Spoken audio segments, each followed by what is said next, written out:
বাংলাদেশের বাইরে পৃথিবীর বিভিন্ন প্রান্তে যেখান থেকে চ্যানেলাই দিয়েছেন আপনাদের সকলকে সাদর আমন্ত্রণ তৃতীয় মাত্রা দেখবার জন্য আর সাম্প্রতিক নানা বিষয় নিয়ে কথা বলবার জন্য আমার আজকের অতিথি আমার বায় বসা আছেন বাংলাদেশ আওয়ামী লীগ থেকে নির্বাচিত জাতীয় সংসদ সদস্য নজরুল ইসলাম বাবু, আর ডানে রয়েছেন বাংলাদেশের জাতীয়তাবাদী দল বিএনপি দলীয় সাবেক সংসদ সদস্য গাজী মোহাম্মদ শাহজাহান। দর্শক, আমার এই দুই অতিথির বক্তব্য আপনাদের কাছে গ্রহণযোগ্য হচ্ছে কিনা সেটি আপনারা জানাতে পারেন, অর্থাৎ ভোট করতে পারেন। নজরুল ইসলাম বাবুর বক্তব্য যদি আপনাদের কাছে অধিকতর গ্রহণযোগ্য হয়ে থাকে অন্য অতিথির তুলনায়, তাহলে আপনি আপনার মোবাইল ফোনের SMS অপশানে গিয়ে TM লিখে স্পেস দিয়ে টাইপ করতে পারেন। এবং গাজী মোহাম্মদ শাহজাহানের বক্তব্য যদি নজরুল ইসলাম বাবুর চাইতে বেশি গ্রহণযোগ্য আপনার কাছে মনে হয়, তাহলে আপনার মোবাইলের SMS অপশানে গিয়ে TM লিখে স্পেস দিয়ে P টাইপ করবেন। এবং এই দুজনের কারো বক্তব্য যদি আপনার কাছে গ্রহণযোগ্য না হয়, তাহলে TM লিখে স্পেস দিয়ে C টাইপ করবেন এবং পাঠিয়ে দেবেন 16258 নাম্বারে, যে কোনো মোবাইল ফোন থেকে 16258 নাম্বারে। এবং আপনাদের মতামতের যে ফলাফল বা প্রতিফলন সেটি অনুষ্ঠান চলাকালে আপনারা পর্দায় দেখতে পাবেন এবং ভোট করতে পারবেন এই মুহূর্ত থেকে শুরু করে আজ সকাল 11টা যখন অনুষ্ঠানটি পুনঃপ্রচার শেষ হবে সেই সময় পর্যন্ত। আমি আলোচনায় প্রবেশ করছি। নজরুল ইসলাম বাবু, আপনাকে দিয়ে শুরু করে যে খুব সংক্ষিপ্ত প্রশ্ন আমার, আওয়ামী লীগের দুর্দিনের আবার শুরু হলো কিনা? যদিও আপনার নির্বাচনী এলাকা 2500 খানিকটা ব্যতিক্রম, এবং বর্তমানে যে 5টি সিটি কর্পোরেশন নির্বাচন হলো সেই সব নির্বাচনের ফলাফলের তুলনায় বেশ খানিকটা ব্যতিক্রম এবং তুলনামূলক বিচারে অনেকটা ভালো আওয়ামী লীগের জন্য। কিন্তু সামগ্রিকভাবে সারা দেশের পরিস্থিতি বিবেচনা করলে এই দুর্দিনের শুরু হলো কিনা আপনি মনে করেন, এবং যদি হয়ে থাকে তার কারণ কি মনে হয় আপনার কাছে? না, আপনাকে ধন্যবাদ। আমি যেহেতু আওয়ামী লীগের একজন মানুষ, শুভাকাঙ্ক্ষী প্লাস কর্মী, আমি তো দুর্দিন হিসেবে বিবেচনায় নেব না। আমি মনে করি যে জনগণ যখন যেভাবে বিবেচনা করবেন সেটার উপর আমাদের আত্মশুদ্ধির একটি সুযোগ আসে। তো সেই ক্ষেত্রে আমি মনে করি যদি আমাদের কোনো ভুল ত্রুটি থেকে থাকে নির্বাচন পরিচালনায় অথবা নির্বাচন করতে গিয়ে জনগণের সাথে আচরণ এবং এই 4.5 বছরের সরকার পরিচালনায় যদি কোনো ভুল ত্রুটি থেকে থাকে অথবা জনগণ থেকে প্রত্যাশিত কোনো কর্মকাণ্ডের বাইরে আমরা কোনো কাজ করে থাকি, এখন আমাদের একটা সুযোগ এসেছে যে সেই সুযোগটা কাজে লাগানো। আমরা বাকি দিনগুলোতে সেই সুযোগগুলিকে কাজে লাগিয়ে অবশ্যই জনগণের আরও কাছের বন্ধু আমরা হতে পারবো। এটা একটা বড় সুযোগ আমি মনে করি। আমি মনে করি যে মহান রাব্বুল আলামিন যখন যেটা করেন খুব ভালো জন্যই করেন। আমি সেইভাবেই এটাকে বেছে নেব যে বাংলাদেশে জনগণ যা আশা করেন সব কাজ করা সম্ভব হয় না, কিন্তু প্রত্যাশিত এবং প্রয়োজনীয় যে বিষয়গুলি রয়েছেন সেগুলির দিকে যেন আমরা গুরুত্বপূর্ণ ভেবে বিবেচনায় এনে আমরা যে এই সময়ের মধ্যে যেন নজর দিতে পারি সেটারই একটি সতর্কবাণী এটা আমি মনে করি। সুতরাং সেই দিক থেকে আমি দুর্দিন বলবো না, আমি বলবো যে সঠিক পথে পরিচালনার যে একটি দিক নির্দেশনা এই নির্বাচন আমাদেরকে সজাগ করে দিয়েছে। যে এই যে আপনি ভুল ত্রুটির কথা বললেন এবং আওয়ামী লীগের অনেক নেতাই বা মন্ত্রী পরিষদের অনেকেই অনেক কথা বলেছেন, কেউ ওয়েক আপ কল বলেছেন, কেউ অশনি সংকেত বলেছেন, কেউ নিজেদের অভ্যন্তরীণ সমস্যার কথা বলেছেন। আওয়ামী লীগ প্রেসিডেন্ট সদস্য মোহাম্মদ নাসিম আপনার মতোই আপনার সুরেই বলেছেন বা তার সুরে আপনি বলছেন যে ভুল ত্রুটির কথা এবং তারপরও আরও একবার সুযোগ দেওয়ার জন্য অনুরোধ। কিন্তু এই যে ভুল ত্রুটিগুলো কি সেটি আইডেন্টিফাই করা বা সেটি সংশোধন করা, সেই মনোবৃত্তিটা আছে কি না, বা সেটি কিন্তু আমরা এখন পর্যন্ত দেখছি না। একজন মন্ত্রী মহোদয় বলেছেন যে এটা অশনি সংকেত। উনি এই কারণে বলেছেন, ওনার নির্বাচনী এলাকা সিলেট, আমাদের মাননীয় অর্থমন্ত্রী উনি সেখানে নির্বাচনী কোনো কর্মকাণ্ডে কিন্তু অংশগ্রহণ করেন নাই। ওনার যাওয়ার কোনো বিধিনিষেধ ছিল, সেই কারণে যেতেও পারেননি। উনি সবসময় বক্তব্য দেওয়ার সময় এইভাবে বক্তৃতা করেন আর কি, আপনি জানেন যে তার বক্তব্যটা এরকম। তো এই সদা সত্য কথা বলতে যে উনি হয়তো বাক্য বিনিময়ে এই শব্দটাকে টেনে এনেছেন। কিন্তু আমি আপনাকে একটি স্মরণ করিয়ে দিতে চাই যে এই সিলেটে এখন পর্যন্ত একজন পপুলার ব্যক্তির নাম হলো কামরান। তিনি নির্বাচনে পরাজয় বরণ করেছেন, কিন্তু সেখানে কিন্তু 1 লক্ষ ভোটার ভোট দিতে যাননি। এই যে অভিযোগ, ক্ষোভ, দুঃখ, বেদনা, এগুলি কিন্তু মানে অভিমান বলা চলে। এই অভিমান থেকে আমরা বের হয়ে আসব। গাজীপুরে প্রচুর ভোটার ভোট দিতে যান। প্রশ্ন হচ্ছে যে এই যে আপনাদের এই মেয়ররা বিভিন্ন জায়গায় ছিলেন, অনেকে অনেক রকমের কাজ করেছেন, কিন্তু স্থানীয় ইস্যুর চাইতে জাতীয় ইস্যু প্রাধান্য পেয়েছে বলে অনেকে বলছেন। এবং এই যে বিপুল ভোটের ব্যবধান, জাতীয় সংসদ নির্বাচন আর মাত্র কয়েক মাস পরে, এই শেষ সময়টাতে, এবং প্রতিটি সিটি কর্পোরেশন কিন্তু অনেকগুলো জাতীয় সংসদের আসন নিয়ে, সেখানে এটি এটি এই বিষয়ে আমি বলবো যে সিটি কর্পোরেশন নির্বাচন, পৌরসভা নির্বাচন, এগুলো কিন্তু সরকার বদলের নির্বাচন নয়। যার কারণে দেখা গিয়েছে, আমি নিজেও লক্ষ্য করেছি, আমি একজন কর্মী হিসাবে প্রত্যেকটি সিটি কর্পোরেশন নির্বাচনে অংশগ্রহণ করতে গিয়েছিলাম। তাদের আমি লক্ষ্য করেছি যে আমাদের যারা বঙ্গবন্ধুর কর্মী, যারা জননেত্রী শেখ হাসিনার কর্মী, যারা আওয়ামী লীগের সমর্থক, তারা অনেকেই মনে করেছেন যে এটা স্থানীয় সরকার নির্বাচন, ঠিক আছে, এই নির্বাচনে আমরা একটু ভিন্ন পন্থা অবলম্বন করি না কেন, আমরা দেখি জনগণের কী অবস্থা। সেই ক্ষেত্রে ভোট বিভিন্ন দিকে বিভিন্ন বাক্সে চলে গিয়েছে। কিন্তু জাতীয় নির্বাচনটা কিন্তু জিলুর ভাই এরকম হওয়ার কথা নয়। কারণ জাতীয় নির্বাচনে সরকার বদলের যে একটা নির্বাচন, এইটা কিন্তু জনগণ এবং ভোটাররা বুঝেন না। কিন্তু যদি এক না হয়, তাহলে প্রশ্ন হচ্ছে যে আপনারাই দাবি করছেন যে আপনাদের এই মেয়ররা প্রচুর কাজ করেছেন। সংবাদ মাধ্যমে অনেকে বলেছেন যে তারা স্থানীয়ভাবে, অনেকে বিশেষ করে বরিশালের কথা অনেকে উল্লেখ করেছেন। যিনি গাজীপুরে হারলেন, তিনি দীর্ঘ বহু বছর ধরে এখানকার মেয়র আছেন, ইউনিয়ন পরিষদের চেয়ারম্যান ছিলেন তিনি বহু বছর ধরে। তারপরও কেন এই পরাজয়? তো সেটি বিবেচনা করতে হবে। নিশ্চয়ই ভালো কাজ, হয় তারা খারাপ কাজ করেছেন, অথবা তারা ভালো কাজ করলে জাতীয় ইস্যুগুলো সেখানে গুরুত্ব পেয়েছে। এই বিষয়ে আমি আপনার কাছে মন্তব্যটা এইভাবে করতে চাই, যখন যিনি ক্ষমতায় থাকবেন, চেয়ারে থাকবেন, রাষ্ট্র পরিচালনায় থাকবেন, বা পৌরসভার প্রধান ব্যক্তি হবেন, সিটি কর্পোরেশনের মেয়র হবেন, তখন কিন্তু তার নৈতিক অনেক দায়িত্ব থাকে, অনেক কর্মকাণ্ড থাকে, যথাসময়ে করার জন্য তাগিদ থাকে। সেই ক্ষেত্রে অনেকের অভিমান থাকে, অভিযোগ থাকে। হ্যাঁ, আমি মনে করি যে গাজী আজমতুল্লাহ সাহেব গাজীপুরে যে পরাজয়টা হয়েছেন, উনি কিন্তু রাজনৈতিকভাবে শুধু নয়, একজন ব্যক্তি হিসাবে এবং এই মেয়রদের সভাপতি হিসাবেও উনি দায়িত্ব পালন করেছেন। বিদেশিদের কাছেও কিন্তু তার একটা বিশাল গ্রহণযোগ্যতা রয়েছে, এবং তার সততার ব্যাপারে তো কোনো প্রশ্নই আসে না। সবাই জানেন তিনি সৎ, নির্ভীক একজন সমাজকর্মী, লেখাপড়ায় বলেন সব দিক দিয়ে উনি খুব ভালো প্রার্থী। তারপরও তিনি হেরে গিয়েছেন। সেই জায়গায় কিন্তু আওয়ামী লীগ বা আমরা কেউ অসন্তুষ্ট হইনি। আমরা মনে করেছি ভোটার পরিবর্তন চেয়েছে, সেখানে পরিবর্তন হয়েছে। এই পরিবর্তনটা আমি মনে করি শুধু এই কারণে হয়েছে যে ভোটাররা চেষ্টা করছেন যে তার নির্বাচনী এলাকায় আরেকজন নতুন লোককে এখানে বসিয়ে কি করা যায় এটা দেখার জন্য। কিন্তু জাতীয় নির্বাচনের ক্ষেত্রে আজ থেকে 4.5 বছর আগে যারা রাষ্ট্রীয় ক্ষমতায় ছিলেন, তাদের কর্মকাণ্ড, তাদের কর্মপরিধি এবং তাদের যে রাষ্ট্র পরিচালনা, সেই সব সম্পর্কে কিন্তু মানুষ সব মাথায় রেখেছে। সব কথা যদি এখন সুযোগ থাকতো তাহলে আমি বলতে পারতাম। সেই দিক বিবেচনা করলে জনগণ কিন্তু বলে আবারও বিএনপি, এটা কিন্তু বলে। এখান থেকে আমি গাজী মোহাম্মদ শাহজাহান শুরু করতে চাই যে আবারও বিএনপি কিনা, মানে বিএনপির সুদিন শুরু হলো কিনা। মনে হচ্ছে যে বিএনপি নেতাকর্মীদের দেখে বা দলের ক্রিয়াকর্ম দেখে বা ফলাফল দেখে অনেকেই ভাবতে পারেন যে একটা সুদিন শুরু হয়েছে, নাকি আওয়ামী লীগের দুর্দিন বলে বিএনপির সুদিন? বিসমিল্লাহির রহমানির রহিম। সম্মানিত আজকের অনুষ্ঠানের পরিচালক মাননীয় জাতীয় সংসদ সদস্য জনাব নজরুল ইসলাম বাবু, এবং আজকের তৃতীয় মাত্রা যারা দেখছেন, আমার নির্বাচনী এলাকা পটিয়ার জনগণ সহ সবাইকে আসসালামু আলাইকুম। এবং রমজান মাস শুরু হচ্ছে, সবাইকে রমজানুল মুবারক। আপনি যে কথাটি বলেছেন বিএনপির সুদিন কিংবা আওয়ামী লীগের দুর্দিন, সেটাকে যদি আমরা অন্যভাবে ব্যাখ্যা করি, ওনাদের দুর্দিন বলে আপনারা আপনাদের সুদিনটা ভাগ্যক্রমে পেয়েছেন, অথবা আপনারা আপনাদের সুদিনটা নিজেরাই আসলে নির্মাণ করতে পেরেছেন, আস্থাটা অর্জন করতে পেরেছেন? আমরা মনে করি এখানে দুটোই কাজ করেছে।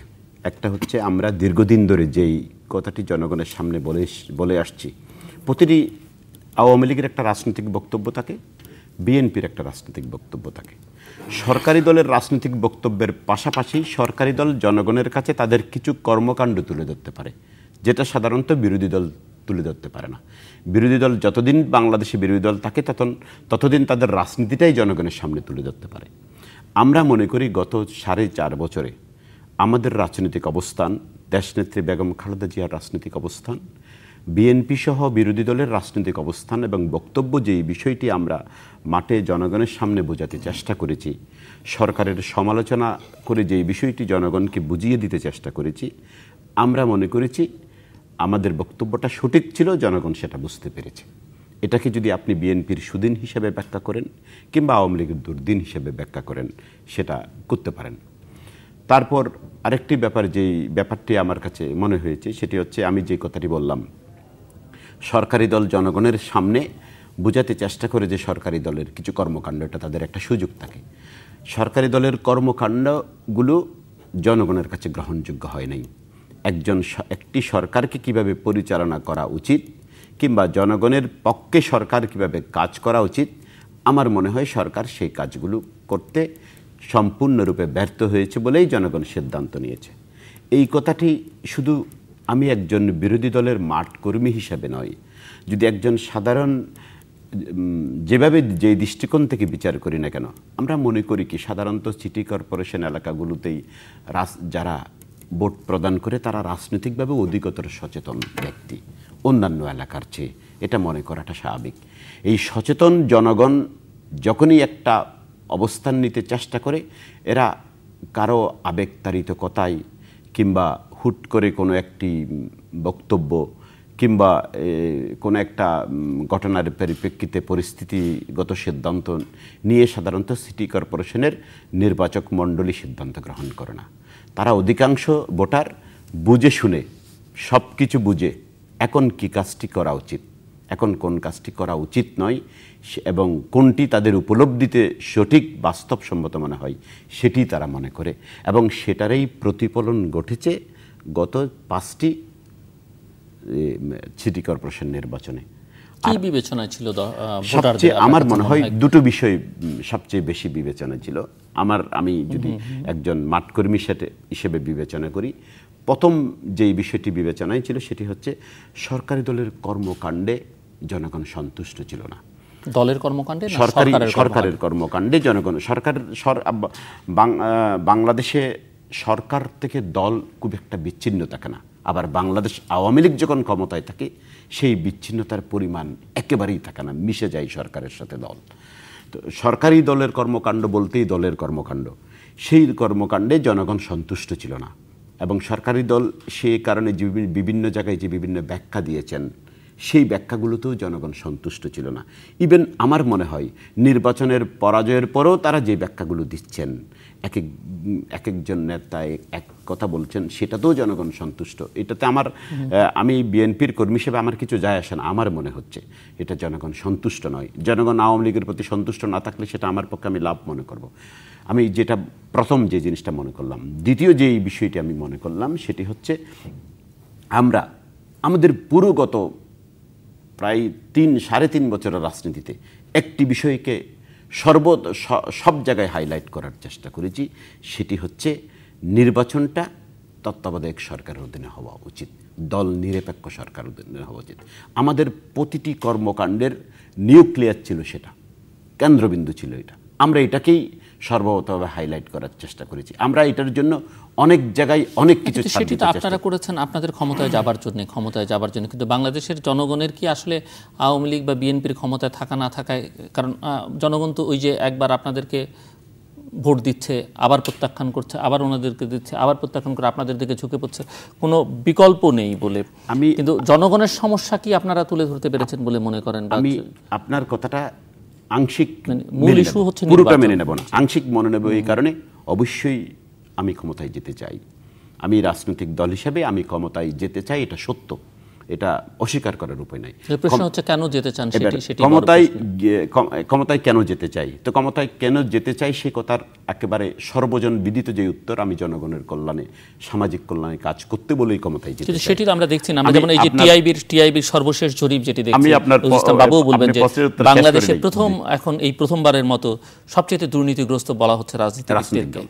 আমি সেই বিষয়টা আমি আপনার প্রথম যে বিষয়টা আপনি বলছিলেন, অবশ্যই বিএনপি ক্ষমতায় যেতে চাই। আপনি যেটা বলছেন যে কেয়ারটেকার দলনিরপেক্ষ সরকার অধীনে আমাদের যে বক্তব্যটা, কেন সেই বক্তব্যটা এই কারণেই, মানে সেটাতে জনগণের কল্যাণ সাধন হচ্ছে কিনা, আপনি আমাকে এই জিনিসটাই, এই বক্তব্যে কোন জনগণের কল্যাণ, ভোট আলোচনা বা জনগণের খেলায় জনগণের আসল পরিবর্তন হচ্ছে কিনা। কিন্তু আমি মনে করি জনগণের হাতে একটা দিন ক্ষমতা থাকে, সেটি হচ্ছে যেদিন নির্বাচন হয়। সেই ক্ষমতা আমি যদি কোনো অন্যায় করে থাকি, আমি যদি আমার স্বার্থের বিপরীতে কোনো কাজ করে থাকি কিংবা জনস্বার্থের বিপরীতে কোনো কাজ করে থাকি, জনগণ যেদিন সেই ক্ষমতাটা প্রয়োগ করবে সেদিন আমাকে জনগণ যে কৈফিয়ত চাইতে পারে। এবং ওই একদিনের ক্ষমতা বা একদিনের রাজা হয়ে তারা আসলে 5 বছরের জন্য তাদের নিপীড়ক বা লুটেরা বা দুর্নীতিগ্রস্ত একটা নতুন গোষ্ঠীকে তৈরি করে। সেটা অন্য প্রসঙ্গ। আমি যেটা বলতে চাচ্ছি, আমরা সেই বিষয়টাকে হাইলাইট এই জন্য করেছি, জনগণ সিদ্ধান্ত নিতে পারবে যদি জনগণ সেই দিনের রাজা থাকে। জনগণ সিদ্ধান্ত নিতে পারবে এই 5 বছরের আওয়ামী লীগের রাজনীতি সঠিক ছিল নাকি এর আগের 5 বছরের বিএনপির রাজনীতি সঠিক ছিল। আমি আপনার ওইটা শেষ করিনি, কিংবা অন্য কোনো বিষয়টি সঠিক ছিল। আরেকটি বিষয় আপনি বোধহয় বলতে চেয়েছেন পরে, যেটা পরে কি জানি, টিআইবির রাজনৈতিক দলগুলোর, এটা তো আমি আপনার কাছে স্বীকার করব, রাজনৈতিক দলগুলো উত্তরণ হচ্ছে বাংলাদেশে স্বাধীন পরবর্তী। এখানে আওয়ামী লীগ কিংবা বিএনপি বলে কেউ নয়, রাজনৈতিক দলগুলোর মধ্যে গণতান্ত্রিক চর্চা কিংবা রাজনৈতিক দলগুলোর মধ্যে স্বচ্ছতা, যেই জিনিসগুলো, কিংবা সব জনপ্রতিনিধির স্বচ্ছতা, এগুলো আমি যদি বলি যে বাংলাদেশ জাতীয়তাবাদী দলের সব জনপ্রতিনিধি দোয়া তুলসী পাতা, কিংবা বাবুভাই যদি বলে যে আওয়ামী লীগের সব জনপ্রতিনিধি দোয়া, সেটা কেউ বিশ্বাস করে, কিন্তু সেটা উত্তরণ হচ্ছে, সেটা বেরিয়ে আসছে। আপনি এখন দেখবেন সংসদে দেখেন, বর্তমান সংসদে দেখেন, আগের সংসদে দেখেন, এখন অধিকতর জনসচেতনমূলক রাজনীতিবিদগুলো বেরিয়ে আসছে। বাংলাদেশ আওয়ামী লীগ থেকেও বেরিয়ে আসছে, বিএনপি থেকেও বেরিয়ে আসছে। এটি যত দ্রুত বেরিয়ে আসতে পারে সেটি আমি দুদলের জন্য কল্যাণকর মনে করব, জনগণের জন্য কল্যাণকর তো বটেই। নজরুল ইসলাম বাবু, এই প্রসঙ্গে অনেকগুলো প্রসঙ্গ, এক তো আমি টিআইবির প্রসঙ্গটা, টিআইবির জরিপের প্রসঙ্গটা উত্থাপন করলাম। জি, কেয়ারটেকার গভর্নমেন্টের ব্যাপারে যিনি বললেন, শাহজাহান ভাই যে কথাটা বললেন, জনগণকে তারা বুঝাতে চেয়েছেন কেয়ারটেকার গভর্নমেন্টটা কেন দরকার। আর আমি এই বিষয়ে বলবো যে কেয়ারটেকার গভর্নমেন্টের বিরুদ্ধে আমরাও নই, ব্যক্তিগতভাবে আমি কিন্তু কেয়ারটেকার গভর্নমেন্টের বিরুদ্ধে নই, কিন্তু একজন রাজনৈতিক নেতা হিসাবে, একজন পার্লামেন্টের সদস্য হিসাবে আমি এই পন্থার বিরুদ্ধে। আমি মনে করি একজন রাজনৈতিক নেতার যে ক্যারেক্টার, প্রত্যেকেরই এটা হওয়া উচিত। মাননীয় প্রধানমন্ত্রী এই যে বিলটি এনেছেন আমাদের হাইকোর্টের দিক নির্দেশনা নিয়ে, সেই জন্য আমি মাননীয় প্রধানমন্ত্রীকে ধন্যবাদ জানাই যে বাংলাদেশটাকে আমরা সবসময়ই ছেলে খেলার মতো, যে 5 বছর পর পর একজনকে ধরে এনে চেয়ারে বসিয়ে বলবো যে আমাদের নির্বাচন পরিচালনা করে দিন, আমাদের নির্বাচনকালীন সময়টা আপনি ক্ষমতা থাকুন, আপনি দেশটাকে পরিচালনা করুন, এইটা একজন রাজনীতি করা মানুষের বা রাজনীতিবিদের চাওয়াই ছিল। আমি আমার চাওয়াটার বিষয়ে আমি বলবো, এটা আমার চাওয়া, আমি সেটার ব্যাখ্যা দিচ্ছি। কিন্তু আজকের দিনে রাজনীতিবিদদের এটা চাওয়া ঠিক নয়। আমরা যেদিন চেয়েছিলাম সেদিন দেশটার কি অবস্থা ছিল, স্বৈরাচার মুক্ত বাংলাদেশ গড়ার লক্ষ্যেই কিন্তু প্রথম চাওয়া। আজকের গণতন্ত্রের 15 বছর যখন পার হলো, আজকে গণতন্ত্রের 3 ধাপ, 3টি নির্বাচন, পরপর 4টি নির্বাচন চলছে। এখনও যদি আমরা মানে গণতান্ত্রিক বাংলাদেশি গণতন্ত্রের সংজ্ঞার মধ্যে নির্বাচন কমিশনের আওতায় নির্বাচন করতে না পারি, সাহস না পাই, তাহলে কবে, কোন দিন আমরা এই পন্থা থেকে বের হয়ে আসব? তাহলে সংবিধান, রাজনীতি, গণতন্ত্র এবং জনগণের প্রত্যাশা এবং সারা পৃথিবীর সাথে আমাদের যে অমিল, এই মিল কবে আমরা খুঁজে বের করব? সেই জন্য আমি ব্যক্তিগতভাবে এখন আর কেয়ারটেকার গভর্নমেন্টকে সমর্থন দিতে পারি না একজন রাজনৈতিক সচেতন মানুষ হিসাবে। কিন্তু জনগণ যেটা মনে করেন যে আমার ভোট আমি দেব, যাকে খুশি তাকে দেব, এই যে এই চাওয়া, এই প্রত্যাশা, এটাও কিন্তু বাংলাদেশ আওয়ামী লীগ বাংলাদেশের মাটিতে প্রতিষ্ঠিত করেছে, আপনি জানেন। তো সেই কারণে আমি মনে করি যে আওয়ামী লীগ যখন যেটা প্রত্যাশা করেন এবং যেটা জনগণের জন্য করতে চান, এটা সার্বিক বিবেচনায় আজকে এতগুলো ইউনিয়ন পরিষদ নির্বাচন হলো, এতগুলো পৌরসভা নির্বাচন হলো, সিটি কর্পোরেশন নির্বাচন হলো, জাতীয় নির্বাচন, অনেকগুলো উপনির্বাচন হলো, কোথাও তো একটি টু শব্দ হয়নি। জনগণের ভোট দিতে পেরেছে। এই যে আমাদের একটা প্রত্যাশা পূরণের একটা জায়গা, সেই জায়গাটা কিন্তু পূরণ। অনেকে আবার মনে করেন যে এটি একটি টোপ আপনারা দিয়েছেন, এক ধরনের মূল্য, এটা তো কোনো কথা হইতে পারে না। এক ধরনের মূল্য ঝুলিয়ে দিয়েছেন। একজন রাজনৈতিক নেতাকে আরেকজন রাজনৈতিক নেতা কোনো টোপ দেখাতে পারে না। এখানে আলাপ হবে, সংলাপ হবে, বিবেচনা হবে, বিবেক, বুদ্ধি, আত্মসংযম এই তিনটির সমন্বয়ে এদেশের গণজাগরণ হবে। এই জনগণ, বাংলাদেশের জনগণ কিন্তু যখন যে সিদ্ধান্ত নিয়েছে অত্যন্ত সুন্দর এবং বুঝে শুনে সিদ্ধান্ত নিয়েছে। আপনি লক্ষ্য করে দেখুন যে যেই বাংলাদেশে মুক্তিযুদ্ধের দরকার হয়েছিল সেই বাংলাদেশ বিনির্মাণে তখন কিন্তু জাতির পিতা বঙ্গবন্ধু শেখ মুজিবের এক নির্দেশে সারা জাতি ঐক্যবদ্ধ হয়েছিল। কারণ তখন এটা আমাদের প্রয়োজন ছিল। যখন কেয়ারটেকার গভর্নমেন্ট প্রয়োজন ছিল তখন আমাদের বিএনপি, আওয়ামী লীগ, সহযোগী সকল দল ঐক্যবদ্ধ হয়েছিল, কিন্তু আজকে কিন্তু সেই জায়গায় নেই। এখন আপনি একটি বিরোধী দল হিসাবে শুধু আমি কেয়ারটেকার গভর্নমেন্ট চাই, শুধুমাত্র আমার ছেলের মামলা প্রত্যাহার চাই, এইটা কোনো বিরোধী দলের চরিত্র হতে পারে না। সরকার যদি সরকার পরিচালনায় কোনো ভুল ত্রুটি করে থাকেন সেখানে ছায়া গভর্নমেন্ট হিসাবে তারা অনেক তথ্য জাতীয় সংসদে দাঁড়িয়ে বলা উচিত ছিল, কিন্তু আজকে 4.5 বছরে তারা সংসদে যেতে চাননি, আপনি লক্ষ্য করেছেন। তাহলে একজন বিরোধী দল হিসাবে যারা পুরোপুরি ব্যর্থ, সরকার দল হিসাবে সরকার পরিচালনায় ভুল ত্রুটি থাকবে, ভুল ত্রুটি হতে পারে, সেই সম্পর্কে কিন্তু সাধারণ জনগণ আমাকে সজাগ করবেন না।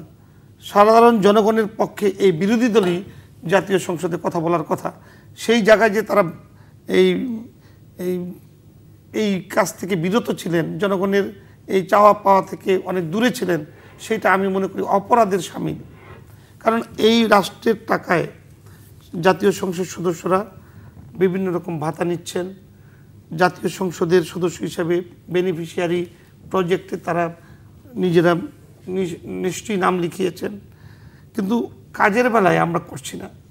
এই জায়গাটা থেকে আমরা সরে আসতে পারি না, কিন্তু আমরা কেয়ারটেকার গভর্নমেন্ট নিয়ে ব্যস্ত। আমরা জনগণের এই বিদ্যুৎ দিতে পারি নাই 5 বছরে, 4 বছরে রাষ্ট্রীয় পরিচালনায় আমরা বিদ্যুৎ বৃদ্ধি করতে পেরেছি। এই পার্থক্যটা কি জনগণ বুঝবে না? বুঝেন না? নিশ্চয়ই বুঝেন। আমরা শিক্ষা প্রতিষ্ঠানগুলো ধ্বংসের পথে ছিল, সেই জায়গা থেকে তুলে এনেছি। আজকে বাংলাদেশের শিক্ষা ব্যবস্থা নতুন মেরুকরণ হয়েছে, সারা পৃথিবীতে প্রশংসিত হয়েছে। যেখানে খাদ্যের অভাব ছিল সেই বাংলাদেশে আজকে কৃষিমন্ত্রীর সফলতার কারণে, মাননীয় প্রধানমন্ত্রীর দিক নির্দেশনে আজকে বাংলাদেশ খাদ্যের আমি মনে করি পরিপূর্ণভাবে সফল এবং সার্থক। তো সেই ক্ষেত্রে আমাদের তো নিশ্চয়ই সফলতা রয়েছে। আর ওই ব্যর্থতার জায়গাগুলো আজকে আমি বলে যেতে চাই, বিষয়টা এমন নয়, ব্যর্থতাকেও আমাদের কাজে লাগাতে হবে। কিন্তু ওই যে টিআইবির যে জরিপ, এই বিষয়ে আমি আপনাকে বলি, এই বিষয়টি আমি টিআইবিকে ধন্যবাদ জ্ঞাপন করব যে টিআইবি এই বিষয়টি আজকে তুলে নিয়ে এসেছেন। কিন্তু আমার দুঃখ বেদনা হলো সেই জায়গায় টিআইবি রাজনৈতিক দলকে সমালোচনা করেছেন, কিন্তু আমার তাদের জনগণের জরিপ ট্রান্সপারেন্সি ইন্টারন্যাশনাল যেটা করেছে আমি সেটাই বলছি যে ওনারা চিহ্নিত করতে পারতেন যে কোন রাজনৈতিক নেতা দুর্নীতির সাথে সম্পৃক্ত, কোন রাজনৈতিক নেতার রাজনৈতিক চরিত্রের বাইরে যে কর্মকাণ্ড পরিচালনা করেন, তাহলে আরও ভালো হতো। আমরা ঢালাওভাবে যদি বলি তাহলে আমরা নিজেরা সবাই দোষী সাব্যস্ত হই। আমি এই বিষয়টিকে সহজভাবে নিতে চাই না। আমি মনে করি কেউ সারাদিন জনগণের জন্য কাজ করছেন, আবার কেউ সারাদিন জনগণের রক্ত চুষে খাচ্ছেন। এটা বিরোধী দল হোক, এটা সরকারি দল হোক, এটা অবশ্যই সেই জায়গায় কিন্তু আমার সমর্থন আছে এবং এরকম বাংলাদেশে ঘটে এবং ঘটেছে। অতীতের থেকে যদি আমরা ধরি তাহলে অনেক কিছু আমরা খুঁজে বের করতে পারি। আজকে আমি অতীতে যেতে চাই না, তবে আমি এইটুকু বলতে চাই টিআইবিকে আমার অনুরোধ থাকবে যে বাংলাদেশের কর্মকাণ্ড যেভাবে পরিচালিত হচ্ছে, এখন প্রাতিষ্ঠানিক কর্মকাণ্ডগুলি যেভাবে সামনের দিকে এগিয়ে যাচ্ছে, সেই ক্ষেত্রে তারা যেন সহযোগী হন, তারা যেন বাধাগ্রস্ত না হন। এই যে আজকে সজন ভাইকে আমি একটা ধন্যবাদ দিই যে খুব সুন্দর একটা কথা বলেছেন, খুব দ্রুত রাজনৈতিক নেতাদেরকে এগিয়ে যেতে হবে। যারা রাজনীতি করতে চান, যারা দেশকে ভালোবাসেন, যারা জনগণের সাথে থাকতে চান, কল্যাণমুখী রাষ্ট্র গড়তে চান, তাদেরকে এগিয়ে আনতে হবে। সেই ক্ষেত্রে তাদের অবশ্যই সহযোগিতা আমরা চাই। গাজী মোহাম্মদ শাহজাহান, আমি এখানে মাননীয় সংসদ সদস্যের বক্তব্যের প্রেক্ষিতে তিনটি বিষয় সম্পর্কে কথা বলা আমার কাছে প্রয়োজনীয় মনে হচ্ছে। এটি হচ্ছে মাননীয় সংসদ সদস্য যে কথাটি বলেছেন, কেয়ারটেকার গভর্নমেন্টের কনসেপ্টটা ওনারা এই কারণে চান না, একটা রাজনৈতিক দল কেন অরাজনৈতিক ব্যক্তিদের সরকারে আসবে।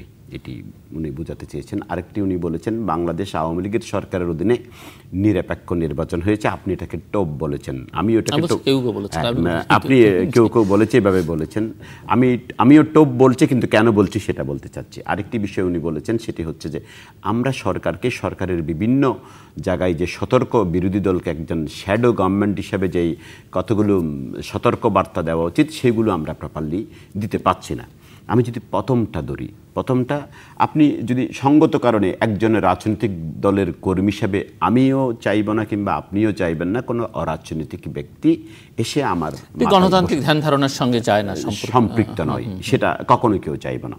কিন্তু বাংলাদেশ আওয়ামী লীগের বর্তমান অবস্থানের সাথে সেটা সম্পূর্ণ বিপরীত। কেন বিপরীত? এই কারণে বাংলাদেশ আওয়ামী লীগ যখন নির্বাচনে অংশগ্রহণ করেছিল, নির্বাচনী ইশতেহারের কোথাও লেখা ছিল না বাংলাদেশ আওয়ামী লীগ ক্ষমতায় গেলে ওরা কেয়ারটেকার গভর্নমেন্টকে, ওরা যদি ব্রড মেজরিটি পায়, কেয়ারটেকার গভর্নমেন্টকে ওরা বাতিল করবে, নতুনভাবে সংবিধান সংশোধন করবে। আমি সাজান ভাই বলেছি যে এটা হাইকোর্টের, আমি শেষ করছি, আমি বুঝতে পারছি এটা আওয়ামী লীগের বিষয় নয়। আমি সেই বিষয়টাতে আসছি, আমি জানি আপনি এটা বলবেন, আমি সেই বিষয়টাতে আসছি। তো সেই বাংলাদেশ আওয়ামী লীগের সেই নির্বাচনী ইশতেহারের সাথে সঙ্গতি ছিল নাই বলেই যখন ক্ষমতায় ওরা ব্রড মেজরিটি পাওয়ার পর যখন আওয়ামী লীগের পক্ষ থেকে এই বক্তব্যটা এসেছে, তখন জনগণ এবং আমরা জনগণ মনে করতে পারে সেখানে আওয়ামী লীগ চাচ্ছে যে দলীয় সরকারের অধীনে নির্বাচন, কোনো অরাজনৈতিক ব্যক্তিত্বের যে কথাগুলো আসছে সেটি আসলে অন্য কোনো কথা নয়। দ্বিতীয় যে বিষয়টি কথা হচ্ছে সেটি হচ্ছে, যেমন বাংলাদেশ আওয়ামী লীগ হাইকোর্টের যে বিষয়টি সামনে এসেছে, সেটি আপনিও জানেন, দেশের জনগণও জানেন, সেটিও বাংলাদেশ আওয়ামী লীগের বক্তব্যটা স্পষ্ট নয়। কারণ হাইকোর্টের পক্ষ থেকে আগামী 2 টার্ম তত্ত্বাবধায়ক সরকারের অধীনে নির্বাচন করার কথা বলা হয়েছে, এবং সেই বিষয়টা বাংলাদেশ আওয়ামী লীগ পাশ কাটিয়ে গেছে। যখন হাইকোর্টের বক্তব্যের যেই অংশটি আওয়ামী রাজনীতির সাথে সঙ্গতিপূর্ণ বলে আওয়ামী লীগ মনে করেছে, সেই বিষয়টা জনগণের সামনে এনেছে, আর যেই বিষয়টা আওয়ামী লীগের রাজনীতির সাথে সঙ্গতিপূর্ণ নয় সেই বিষয়টা থেকে পাশ কাটিয়ে গিয়েছে। নাম্বার 3 যেই বিষয়টা, সেটি হচ্ছে পঞ্চদশ সংবিধান সংশোধন কেয়ারটেকার গভর্নমেন্টের কনসেপ্টের উপর শুধু নয়, এখানে আওয়ামী লীগ এমন অনেক বক্তব্য নিয়ে আসছে, এমন অনেক অনুচ্ছেদ সেখানে সংযোজিত হয়েছে যেগুলো বাংলাদেশের রাষ্ট্রীয় কাঠামোর সাথে ইন্টারপ্লেট করে, কোনো হয় না, কনফ্লিক্ট করে, কোনো সঙ্গতিপূর্ণ নয়। এরকম অনেক বিষয় আছে, আমাদের জাতিসত্তার সাথে হোক, কিংবা আমাদের অর্থনৈতিক মতাদর্শের সাথে হোক, অনেকগুলো উপজাতীয়দের চেতনার সাথে হোক, অনেকগুলো বিষয়ের সাথে কনফ্লিক্ট করে। এই কারণে আরও যেই বিষয়টি সবচেয়ে আমাদের কাছে স্পষ্ট মনে হয়েছে, বাংলাদেশ আওয়ামী লীগ নির্বাচনকে প্রভাবান্বিত করার জন্য অনেকগুলো কাজ ইতিমধ্যে করেছে। যেমন বলছে যে তার হাজার হাজার নির্বাচন করেছে, এতগুলো সিটি কর্পোরেশন নির্বাচন, সেই বিষয়টাতে আসতে চাচ্ছে। মানে 4টেতে ভরাডুবির পরে গাজীপুরও তো তারা ম্যানিপুলেট করতে পারত।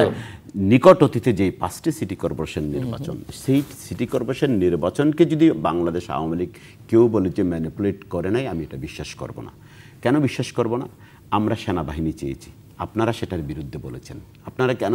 আপনাদের মধ্যে যদি স্বচ্ছতা থাকতো, আপনারা যদি স্পষ্টভাবে জনগণের ভোটাধিকারে বিশ্বাস করতেন সেনাবাহিনী মোতায়েনে, তাহলে সরকারের তো কোনো বাঁধা থাকার কথা নয়। সরকার আপনাদের, প্রতিরক্ষা মন্ত্রণালয়ের দায়িত্ব আপনাদের, প্রতিরক্ষা মন্ত্রণালয়ের মন্ত্রী আপনাদের অঙ্গুলির মাধ্যমে, আপনাদের কলমের কালিতে সেনাবাহিনীর কর্মকর্তাদের বদলি কিংবা সব কিছু হতে পারে। সেখানে আমরা বিরোধী দল হিসেবে সেনাবাহিনী চেয়েছি, আপনারা সেটার বিরোধিতা করেছেন, সরকারি দল বিরোধিতা করেছে। তারপর গাজীপুর ইলেকশনে সরকারি দলের বিদ্রোহী প্রার্থী নিয়ে যেই নাটকটা মঞ্চস্থ হয়েছে, একদিন সেই প্রার্থীকে পাওয়া যায় না, গুম হয়ে যায়, পরের দিন অসুস্থ হয়ে যায়, তারপরের দিন সেই আবার এটার প্রতিবাদ বিজ্ঞপ্তি আসে বা উনি প্রত্যাহারের কথা বলেন। তারপর এরশাদ সাহেবের, ওনাদের অংশীদার এরশাদ সাহেবের, একদিন এরশাদ সাহেবের সাথে ওদের স্থানীয় আঞ্চলিক শাখা বিএনপির পক্ষে সমর্থনের কথা বলে, আবার এরশাদ সাহেবের মাধ্যমে সেই সমর্থন প্রত্যাহার করার কথা বলে। এইগুলি হচ্ছে ভোটের ম্যানিপুলেশন। রাজশাহীতে ভোটের কয়েকদিন আগে গ্যাস বিতরণের কার্যক্রম উদ্বোধন করা হলো, এগুলি কি ভোটের ম্যানিপুলেশন নয়? তারপর আমরা শুনেছি প্রকৌশলী কয়েকজন প্রকৌশলী, সিটি কর্পোরেশন প্রকৌশলী, ওনারা আওয়ামী লীগ প্রার্থীদের পক্ষে কাজ করেছে। এরকম সরকার সূক্ষ্মভাবে অনেক কাজ করেছে এই নির্বাচনকে ম্যানিপুলেট করার জন্য। ইভেন আমি সময় বেশি নেব না, আপনি বলতে পারবেন। ইভেন ফলাফল ঘোষণার সময়ও আমরা দেখেছি 4টি সিটি কর্পোরেশনের সময় ফলাফল ঘোষণার সময়ে অনেক সময় অনেক দেরির আশ্রয় নেওয়া হয়েছে, অনেকগুলো ব্যাপার সেখানে ঘটেছে, এটা আমরা টেলিভিশনের স্ক্রিনে দেখতে পেরেছি। তো সেই কারণে আমি মনে করি প্রথম কথা যেটা একটা টপ, দ্বিতীয় কথা যে সরকার যেই নির্বাচনকে নিরপেক্ষ করতে চেয়েছি সেটি সঠিক নয়, পুরোপুরি সঠিক নয়।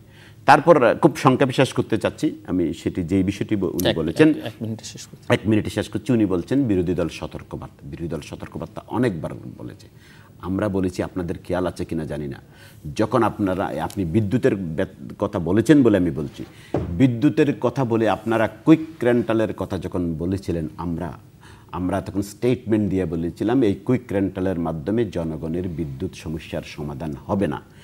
আপনারা সেই কথা শুনেননি, পরে আমাদের কথাই সঠিক প্রমাণিত হয়েছে, এই কুইক রেন্টালের মাধ্যমে বিদ্যুৎ সমস্যার সমাধান হয়নি, বরঞ্চ আমাদের কিছু বৈদেশিক মুদ্রা যে কোনোভাবে দেশ থেকে পাচার হয়ে গেছে। নাম্বার 2, শেয়ার বাজারের বিপর্যয়ের আগে আমরা আপনাদেরকে সতর্ক করেছিলাম, যখন শনৈ শনৈ শেয়ার বাজারের টাকা উঠতেছে মতিঝিলে, আমরা বলেছিলাম শেয়ার বাজারে বিপর্যয় আসতে পারে, আপনারা তার লাগাম টেনে ধরেন। আপনারা জনগণকে তখন বুঝাতে চেয়েছেন শেয়ার বাজারের উন্নতি মানেই দেশের উন্নতি, এরকম অনেক সতর্কবার্তা আমরা দিয়েছি। আমার সময় কম, আর বলতে পারছি না। বেশ কিছু বলেছেন, সেনাবাহিনীর কথা বলেছেন। আপনারা নির্বাচনে 4টি সিটি কর্পোরেশন নির্বাচনে সেনাবাহিনী চেয়েছিলেন, সেখানে সেনাবাহিনী নিয়োগ করা হয়নি। সেনাবাহিনী একটা প্রজ্ঞাপনের মধ্যে দিয়েই শুধু নিয়োগ করা হয় না, সেনাবাহিনীর কর্মকাণ্ড কর্মপরিধি সম্পর্কে আপনার নিশ্চয়ই যথেষ্ট জ্ঞান থাকার কথা।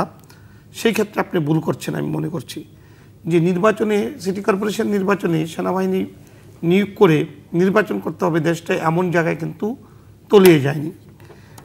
প্রয়োজন হলে নিশ্চয়ই সেখানে সেনাবাহিনী নির্বাচন কমিশন চাইতেন। আপনার ইচ্ছায় নির্বাচন হবে না, নির্বাচন কমিশনের ইচ্ছায় যদি দেশে নির্বাচন পরিচালিত হয় তখনই নির্বাচন সুষ্ঠু হবে। যদি আপনার কথার পরিপ্রেক্ষিতেই সব কিছু করা হয় তাহলে তো নির্বাচনের দরকার নেই। আপনি একটা প্রার্থীর নাম বলবেন, সে বলে দেন না যে অমুকে মেয়র হবে, নির্বাচন কমিশনার তাহলে তার নামটা লিখে গেজেট করে দেবেন। আপনাদের চাওয়াটা তো সেরকম। আসেন জাহাঙ্গীর, আপনি বললেন যে প্রার্থী, আমাদের দলের একাধিক প্রার্থী থাকতে পারে, থাকবে, এটাই স্বাভাবিক। যেই প্রার্থী এতদিন কর্মকাণ্ড পরিচালনা করেছেন, সে আশা নিয়ে সেখানে কর্মকাণ্ড পরিচালনা করেছেন, সে চিন্তা করেছেন মেয়র প্রার্থী হিসাবে সে বিবেচনায় আসবে। যখন দলের বিবেচনায় প্রার্থী সে আসেননি, তখন তার দুঃখ বেদনা নিয়ে সে অসুস্থ থাকতে পারেন। আপনি অসুস্থতাকে পর্যন্ত নাটক বললেন। সে কিন্তু নির্বাচনে অংশগ্রহণ করেছে এবং তার বক্তব্য সে সেখানে পেশ করেছে। কিন্তু আপনারা মিডিয়ায় এসে একজন নেতাকে এত ছোট করে দেখেন বা আপনার নিঃস্বার্থে এইভাবে কথা বলেন, যেন মনে হয় যে আপনারা ক্ষমতায় যাওয়ার জন্য বেমালুম পাগলের প্রলাপ বকছেন। এরশাদ সাহেবের কথা বলেন, তিনি বাংলাদেশের রাষ্ট্রপতি ছিলেন, তার একটা দল রয়েছে, তার বিবেচনা বোধ থেকে তিনি সিদ্ধান্ত দিবেন। সেই সিদ্ধান্তটা একান্তই তার পার্টির সিদ্ধান্ত হবে। সেই সিদ্ধান্ত জাতীয় পার্টি সিদ্ধান্ত নিবে বিএনপির আপনাদের সাথে বিবেচনা করে, অথবা এই তার মহাজোটের সাথে বিবেচনা করে। বিষয়টা এমনটা নাও হতে পারে। এইটা নির্বাচনে কোনো পক্ষপাতিত্ব হতে পারে না। এই যে কথাগুলো বলেন, এই বক্তব্যগুলি হলো অশালীন। এবং তার পার্টির জরিপ এখন বলছে যে সরকারের প্রতি মানুষের আস্থা নেই। হ্যাঁ, সরকারের প্রতি যদি আস্থা না থাকেন, এটা তার কৌশলগত বক্তৃতা হতে পারে। সে আমাদের মহাজোটে আছেন, সে তার পজিশন ধরে রাখার জন্য তার বক্তব্যটা জনগণের কাছে সে পৌঁছে দিতে পারে। তিনি আরও যেটি বলছে যে ফলাফলের বিপর্যয়ের কারণ হচ্ছে গণজাগরণ মঞ্চ, এবং গণজাগরণ মঞ্চ দেশটাকে দুভাগে বিভক্ত করে দিয়েছে। সে বিষয়ে আপনার মত? এটা তার বিবেচনা বোধ, তাই না? উনি বিবেচনা করলেন। কিন্তু আমি মনে করি মুক্তিযুদ্ধের পক্ষের শক্তি গণজাগরণ এই বাংলাদেশের মানুষকে, ওই রাজাকার স্বৈরাচারদেরকে চিহ্নিত করে বাংলাদেশটাকে আরও এক ধাপ এগিয়ে দিয়েছে। আর আপনি নির্বাচনের কথা বলেন যে পক্ষপাতিত্বের নির্বাচন, আপনি বেমালুম বলে গিয়েছেন। যখন আপনারা রাষ্ট্রীয় ক্ষমতায় ছিলেন, আপনার এলাকায় মেয়র মহিউদ্দিন সাহেব লক্ষ ভোটে জয়লাভ করলেন। লক্ষ লক্ষ ভোটে জয়লাভ করার পর আপনারা বেসরকারিভাবে পর্যন্ত তাকে ঘোষণা দিতে চাননি। লক্ষাধিক লোক যখন সারা রাত সজাগ থেকে স্লোগান দিতে দিতে আপনার নেত্রীর প্রধানমন্ত্রীর কানে শব্দ পৌঁছিয়ে দিলেন যে চিটাগং বিচ্ছিন্ন হতে যাচ্ছে, তখন আপনারা তাকে বেসরকারিভাবে নির্বাচনে 2 দিন পরে ঘোষণা দিয়েছেন। হানিফ সাহেব নির্বাচন করেছেন, আওয়ামী লীগ সরকার তখন ছিলেন না, আপনাদের সাথে নির্বাচন করেছেন, আপনারা ক্ষমতায় ছিলেন। কিভাবে নির্বাচিত হয়েছিল নিশ্চয়ই আপনার মনে আছে। সাদেক হোসেন খোকা নির্বাচন করেছেন, রাষ্ট্রীয় ক্ষমতায় আপনারা ছিলেন। মিস্টার, আপনি নিশ্চয়ই জানেন যে সাদেক হোসেন খোকার সাথে নির্বাচন করার জন্য কোনো প্রার্থী পর্যন্ত আপনারা খুঁজে পাননি। কোথাকার কোন হেমায়েত সাহেবকে এনে আপনারা সাজানো একটি নির্বাচন করে এই ঢাকাকে 8 বছরে বাংলাদেশের লুটপাট এবং সিটি কর্পোরেশন ধ্বংস করে রেখে গিয়েছে। এই হলো আপনাদের নির্বাচনের পদ্ধতি। জনগণ নিশ্চয়ই এই কথা ভুলে যায়নি। 2-2.5 মিনিট সময় পাবেন আপনি কথা বলার জন্য। আমি ওনার যেই বিষয়ে উনি যেটি বললেন সেটি সঠিক নয়। এই কারণেই জাহাঙ্গীর সাহেব আমাদের দলের কেউ নয়, গাজীপুরের আমাদের ছাত্রলীগের নেতা, আপনাদের এই নেতা। উনি ইভেন নির্বাচনের আগে নয়, নির্বাচনের পরেও উনি বলেছেন আপনারা আওয়ামী লীগের তৃণমূল কর্মীদের মনোভাব বুঝতে ব্যর্থ হয়েছেন বলেই আপনারা পরাজিত হয়েছেন। এই কথাটা উনি পরেও আপনি বলার সময় কোনো ড্রাফট করেন, হ্যাঁ, উনি সেই বিষয়টা বলেছেন। ইভেন আপনাদের যেমন আজকে একটি বক্তব্য দেখলাম, আজকের বক্তব্যের মধ্যে যেমন আপনিও প্রথম বললেন আওয়ামী লীগের ভুল থাকতে পারে। তার মানে কি? তার মানে আপনাদের অনেকগুলো, আপনারা রাষ্ট্রীয় ক্ষমতায় এসে অনেকগুলো ভুল আপনারা করেছেন। আপনারা যখন নির্বাচনে হেরে গিয়েছেন এই ভুলগুলো স্বীকার করছেন। নির্বাচনের আগে কিন্তু আপনারা এই কথাগুলো বলেননি। নির্বাচনের আগে আপনারা এমন পর্যন্ত বক্তব্য এসেছে, আপনাদের দলের প্রেসিডিয়াম সদস্য, দলের উপদেষ্টা মণ্ডলীর সদস্যের পক্ষ থেকে এমন বক্তব্য পর্যন্ত এসেছে, আপনারা বলেছেন আমরা নির্বাচনে হেরে যাব বলেই আমরা সেনাবাহিনী চাচ্ছি এবং নির্বাচনে হেরে যাব বলেই আমরা একটা পরিবেশ ক্রিয়েট করতে চাচ্ছি। তারপর আপনি সেনাবাহিনীর যে বিষয়টা বলেছেন এটা সত্যি। প্রজ্ঞাপনটা তো সরকার তৈরি করে, একটা প্রজ্ঞাপন আমরা বলেছি প্রজ্ঞাপন তৈরি করে এক সেনাবাহিনীকে যখন আমরা সেনাবাহিনীকে বিএনপিকে পাহারা দেওয়ার জন্য সেনাবাহিনী চাইনি, আমরা চেয়েছি নির্বাচনকে অধিকতর গ্রহণযোগ্যতা এবং জনগণ যেন ভোট দিতে পারে, সেই ব্যবস্থা করার জন্য সেনাবাহিনী চেয়েছি। এখানে বিএনপির কোনো স্বার্থ ছিল না। এবং সেই কারণে যা কিছু করার আপনাদের যদি ইচ্ছা থাকতো, আপনারা যদি নির্বাচনকে অধিকতর গ্রহণযোগ্য করার চেষ্টা করতেন, আপনারা এই বিষয়গুলোতে মাথাও ঘামাতেন না। আপনারা যদি যে কথাটি আপনারা বলেন ভোটের অধিকার ফিরিয়ে দিয়েছি, যার ভোট তিনি দেব, এটি যদি আসলে আপনাদের সত্যিকারের মনের কথা হতো, সেনাবাহিনী নয় যেই বাহিনী হোক, আপনারা সেই বিষয়টা ব্যবস্থা করতেন। আমি তো আপনাকে করে ড্রাফট করে দিই, আমাকে শেষ করি, আমি খুব বেশি সময় নেব না। কিন্তু আপনারা সেই বিষয়টি করেননি। আপনারা মনে করেছেন যে সেনাবাহিনী যদি যায় তাহলে আপনারা যেই বিষয়টা করতে চাচ্ছেন, কিংবা আপনাদের দলের কর্মীরা সরকারি দলের কর্মী হিসেবে যে বিষয়টা করতে চায় সাধারণত সেটি করতে পারবে না। আপনি একটি বিষয় খুব নিকট অতীত, পৌরসভার নির্বাচনগুলো 3 দিনে হয়েছিল বাংলাদেশে, বোধহয় গত 2 বছর আগে। প্রথম দিন আমি প্রথম দিন, তৃতীয় দিনের নির্বাচনের কথা কি আপনার মনে আছে? প্রথম দিনের দ্বিতীয় দিনে যখন বিএনপির প্রার্থীদের সংখ্যাগুলো এতজন আওয়ামী লীগ, এতজন বিএনপি, তৃতীয় দিনে কিন্তু প্রেক্ষাপট পরিবর্তন হয়েছিল। তৃতীয় দিনে বাংলাদেশের যতগুলো পৌরসভা নির্বাচন হয়েছে সবগুলো পৌরসভা নির্বাচনে আপনারা ম্যানিপুলেট করতে চেয়েছেন এবং সবগুলো আপনাদের দলের। ধন্যবাদ। নজরুল ইসলাম বাবু, খুব সংক্ষেপে। আপনি এই কথা দিয়ে শুরু করতে চাই। বাংলাদেশের সব এলাকায় কিন্তু নির্বাচনের রেজাল্ট একরকম আসে না। এইটা আপনি বোধগম্য হওয়া উচিত যে নোয়াখালীতে যিনি পাশ করবেন, বরিশালে সেই ব্যক্তিই পাশ করবেন বা সেই দলই পাশ করবেন, বিষয়টা এমন নাও হতে পারে। আর আমি যে কথা বলতেছিলাম যে এখানে শাহজাহান ভাই যে কথা বলেছেন, ওনারা এই সস্তা বক্তব্যগুলি দিয়ে যে এই যে নির্বাচন কমিশন যে একটা প্রতিষ্ঠান তাকে দুর্বল করার চেষ্টা করেন। নির্বাচন কমিশন যতক্ষণ না পর্যন্ত সরকারের কাছে আর্মির বিষয়ে আবেদন না করবেন, না চাইবেন, ততক্ষণ পর্যন্ত তো সরকার দিতে বাধ্য নয় বা সরকার এটা দিতে পারেন না। আপনি কেন এই বক্তব্যটা জেনে শুনে বারবার উপস্থাপন করেন? সাধারণ জনগণ কিন্তু এটা জানার কথা না। এইভাবে যে আপনারা লুকোচুরি করেন, রাজনৈতিক সস্তা বক্তব্য দেন, তাহলে তো এরকমও বলতে পারেন বাংলাদেশে নির্বাচন হবে, মেয়র ইলেকশন হবে, ইউনিয়ন পরিষদ ইলেকশন হবে, প্রধানমন্ত্রী দেশে থাকতে পারবে না। যদি আপনি এই কথাটা বলেন তাহলে কি হবে? ঠিক ওইরকম বলা আর কি আপনাদের। অনুষ্ঠানের একেবারে শেষ প্রান্তে তৃতীয় মাত্রা সম্পর্কে আপনারা লিখতে পারেন। লিখবার ঠিকানা পরিচালক তৃতীয় মাত্রা চ্যানেল IGP বক্স 2433 ঢাকা 1000। যারা ইমেল করতে চান তারা করতে পারবেন এই ঠিকানায় আপনি @tritiyomatরা.com 6161 নাম্বার আমাদের SMS করতে পারেন যে কোনো সেলফোন থেকে। ইন্টারনেটে তৃতীয় মাত্রার সঙ্গে যুক্ত থাকতে তৃতীয় মাত্রা সম্পর্কে জানতে এবং মতামত রাখতে ব্রাউজ করতে পারেন tritiyomatরা.com, facebook.com/তৃতীয় মাত্রা, twitter.com/তৃতীয় এবং youtube.com/তৃতীয় মাত্রা। আর আপনাদের মতামতে আমাদের অনুষ্ঠান তৃতীয় মাত্রা আপনি দেখবার আমন্ত্রণ রইল। সেই সঙ্গে এই অনুষ্ঠানটি অর্থাৎ তৃতীয় মাত্রার এই পর্বটি শুনবার জন্যে আপনি আপনার সেলফোন থেকে ডায়াল করতে পারেন 16258 নাম্বারে। অর্থাৎ তৃতীয় মাত্রার সর্বশেষ পর্বটি এবং পুরনো পর্বগুলো শুনবার জন্য আপনার মোবাইল ফোন থেকে আপনি ডায়াল করতে পারেন 16258 এবং আপনার মোবাইল ফোনে আপনি এই পর্বগুলো শুনতে পারবেন। মিস্টার কাজী মোহাম্মদ শাহজাহান এবং মিস্টার নজরুল ইসলাম বাবু, অসংখ্য ধন্যবাদ আপনার দুজনকে। দর্শক মণ্ডলী, আমরা আলোচনা শুরু করেছিলাম সাম্প্রতিক যে স্থানীয় সরকারের নির্বাচনগুলো হলো তার প্রেক্ষিতে সুদিন আসলে কার। আমরা কারোই দুর্দিন দেখতে চাই না বাংলাদেশে। যারা আওয়ামী লীগ করেন কিংবা বিএনপি করেন তারা বাংলাদেশের নাগরিক এবং তারা গণতন্ত্রের জন্য কাজ করেন আমরা বিশ্বাস করতে চাই। যদিও গণতন্ত্র প্রতিষ্ঠায় সংরক্ষণে তারা কতটা ভূমিকা রেখেছেন সেটি একটি বড় প্রশ্নবিদ্ধ চিহ্নর মধ্যে থাকছে।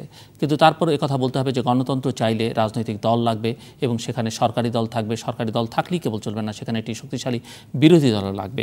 কাজে আমরা চাই এই দুটো দলের সুদিনই আমরা চাইব। কিন্তু তার চেয়ে তো বড় কথা হচ্ছে যে সুদিন যদি দেখতে হয় তাহলে সেটি আসলে বাংলাদেশের জনগণের সুদিন কিনা সেটিই দেখতে হবে এবং সেটি নিশ্চিত করার প্রধান দায়িত্ব কিন্তু প্রধান দুটো রাজনৈতিক দলের। এবং সেটি যদি তারা করতে ব্যর্থ হন কি হতে পারে সেটি আমাদের চাইতে আপনাদের চাইতে বোধ হয় তাদেরই সবচাইতে বেশি জানা।